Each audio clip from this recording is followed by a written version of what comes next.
Chapter 75, Saving Himself. Oh no, I've been controlled by the puppet. Captain and company are either unconscious or have yet to recover. They can't even get up. They will not be able to wake me up in time. No, I have to save myself. Everything before Klein's eyes was happening in slow motion. All his joints and his brain seemed to have been coated with an ever-thickening layer of glue. He had no interest in becoming a human version puppet, so he seized the opportunity of not being fully controlled by trying his best to seek a way to save himself. I definitely can't hit myself. There must be an external force. External force, I'll give it a try. There's no time for hesitation. Without the luxury of time to think through things, Klein came to an idea in less than 3 seconds. He moved his rusty knee joint and took a counterclockwise step. At the same time, he did not try to escape the invisible rope that hung around his throat. All he did was recite inwardly, "The immortal Lord of heaven and earth for blessings." He wanted to use the mysterious world above the gray fog to awaken him and escape sealed artifact 2049's assimilation. Creak, creak, creak. Klein's knees and ankles let out an involved ear-piercing sound. With a slow, contorted step, he took another step counterclockwise. From the Sky Lord of heaven and earth for blessings. Klein's thoughts turned increasingly sluggish as he felt as though he was a computer that had all sorts of bloatware and every antivirus software installed. He lifted his left foot in a jerky manner as he took another step in the required spot. The exalted Theurge. Klein's thought processes turned more and more rigid and sluggish. He took the final step purely out of instinct. At that point, he knew he was almost fully under the puppet's control. Even if Ayer Harson could get up in time to save him, he would probably be unable to be awakened. But his strong desire to live made him chant the final line of the incantation. The celestial worthy. Just as he finished his incantation, the extremely chaotic and hysterical shouts and murmurs sounded. They quickly took over every corner of Klein's sluggish thoughts, shattering them in the process and reducing them to thoughts he had no control over. Klein's brain became a boiling pot of potpourri as his stiff body turned light while his spirituality lifted. Endless grayish-white fog and the dark red stars of varying distances appeared once again before his eyes. It was vast, mysterious, vague, and blurry. Klein's confused mind quickly settled down as he finally regained his ability to think, only to see the magnificent palace. Phew, thankfully it worked, he whispered with a lingering fear. According to his previous observations, he knew that once someone fell under the control of sealed artifact 2049, it was equivalent to death. Normally, there was no medicine that could save the victim.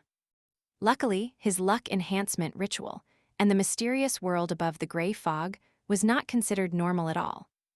After pacing a few times, Klein began considering the situation he was in. I can't just stay here the entire time, right? By the time Captain and company wakes up and gathers over, I won't be able to explain the situation. As things are right now, I only have the shell of my body, nothing more zombie-like than a zombie. But if I were to take the risk and return, there's no way to guarantee my safety. What if I get controlled by 2049 again? While suffering from his dilemma, Klein suddenly smacked himself in the forehead and could not help but chuckle softly. It looks like I haven't gotten used to my status as a seer. Before he finished his sentence, he appeared at the seat of honor in front of the long bronze table, sitting on the high-back chair with the strange symbol. Klein extended his hand as a fountain pen appeared out of thin air. He scribbled a sentence on an illusory piece of paper. Returning to the real world is very safe.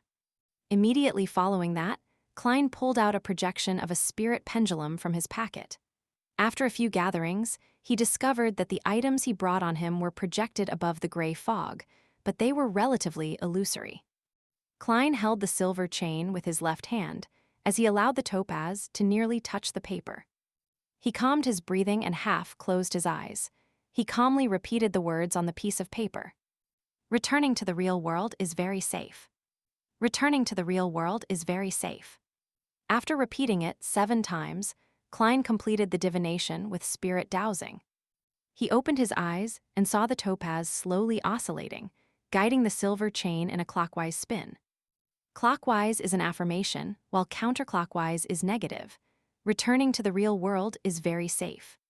Klein heaved a sigh of relief as he habitually stored the chain away. Then, he released his spirituality and wrapped his body as he simulated a plummeting state. The hazy fog and deep red stars turned ethereal and charged upward. Klein soon saw himself still in a daze in his original position. He saw the brown puppet, halfway out of the chest. He also noticed that the sealed artifact had apparently stopped all motion. His physical senses reached to his brain, and just as he was about to try to move his arm to determine his condition, he suddenly heard a voice concealed within the wind. "Do you wish to be awakened?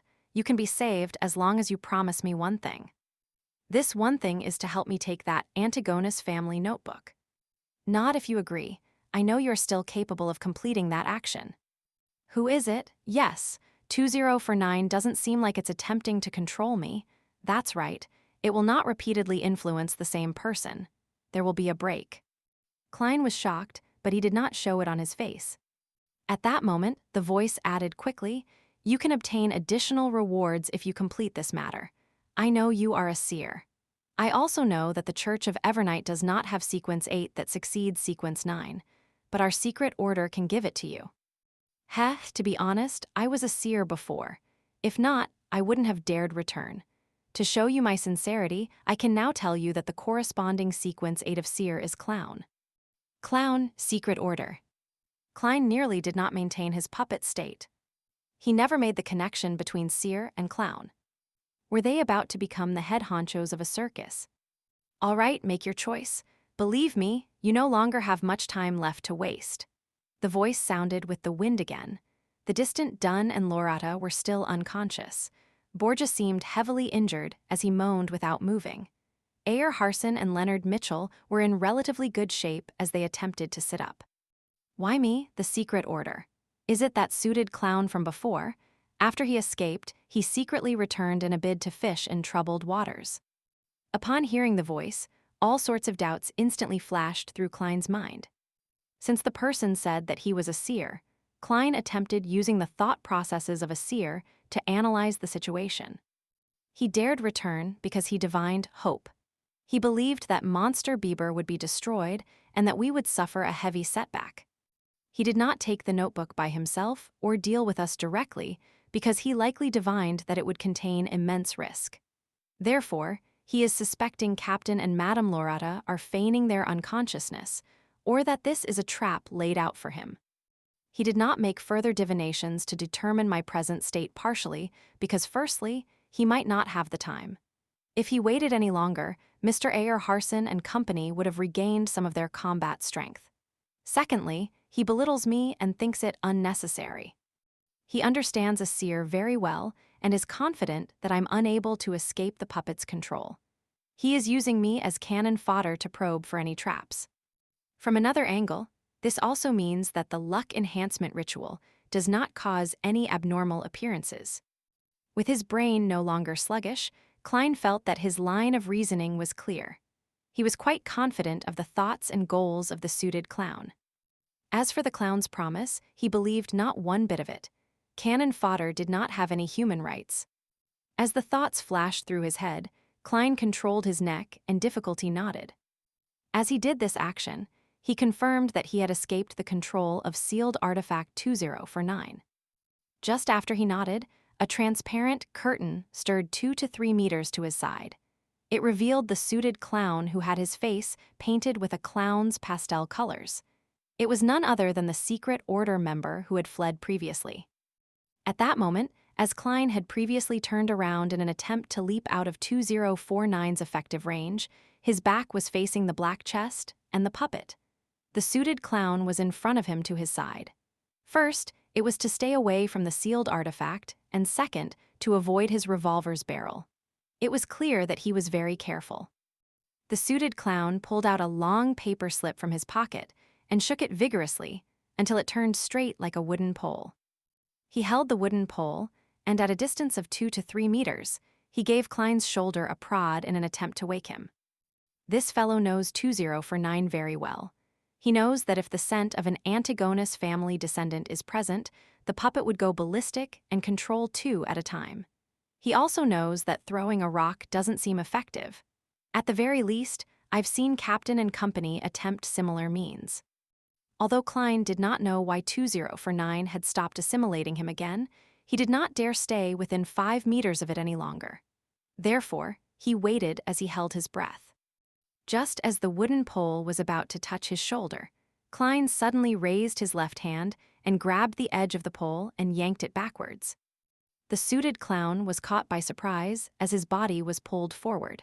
He staggered a few steps forward as the gap between him and Klein contracted once again. He was now less than 2 meters away. At the same time, the prepared Klein squeezed his right finger on the revolver's trigger. Bangs, bang. He shot twice but did not aim at the suited clown. Instead, he had aimed behind him, shooting to the side of sealed artifact 2049. Before the gunshot rang, the suited clown had taken the initiative to roll from his staggering state. He had instinctively backed off.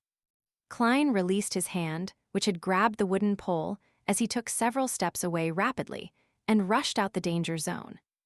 Just as the suited clown rolled twice and was about to jump backwards, his head went abuzz as his thoughts rapidly turned sluggish. No good. He forced me to dodge in the direction of the Antigonus puppet. I'm within 5 meters. How could he not be controlled by the Antigonus puppet? The suited clown stopped from his rolling as he attempted to crawl out with his seemingly rusty joints. At that moment, Klein had already turned around. He held his revolver with both hands as he aimed at the slowly moving target. To him, that was equivalent to shooting a fixed target. Having seen the suited clown's battle with Dunn, Ayer, and Lorata, Klein knew that he was agile and good at rolling.